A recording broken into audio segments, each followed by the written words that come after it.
niyo ndirimbo Monia Flair agiye gukurikiza ihorere basangiye na Rinoji. Tubibutsa yuko Monia Flair shugwe ry'Imana Monia Uwase afise imyaka 22 gusa. Ubu tuvugana Monia Flair itariki 15 z'ukwa mbere azobagize anniversaire. Monia Flair niwe mu artiste kazi abikora neza ubu tuvugana ngaha mu Burundi kuko ba Natasha barasubiye hasi, ba Mokenzi arabarenze bo basa nababihevye.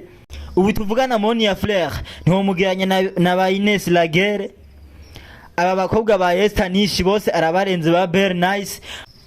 Monia Flair tubibutsa niwe mukobwa aftaniye ama featuring n'abastare bakomeye cyane ngaha mu Burundi, niwe wa mbere.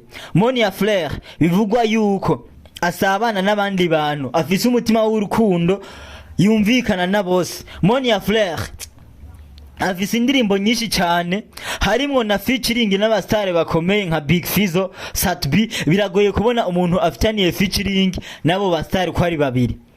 Monia Flair afise hit nyinshi ngaha mu Burundi.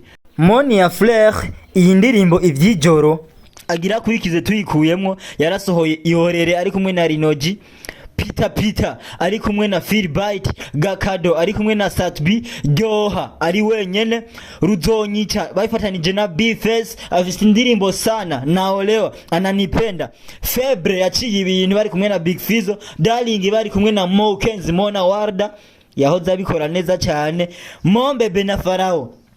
Monia Flair arafitaniye hit na Rinoji bitwa Seravi. Uyu mukobwa arakora cyane ngaha mu Burundi, bigoye kubona umustari kazi yakora ibintu nkibi.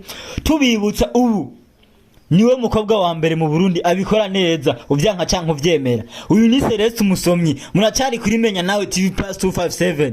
Banza ukore subscribe bwa mbere na mbere.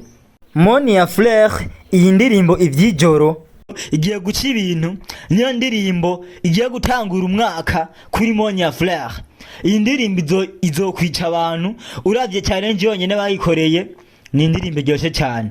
Subira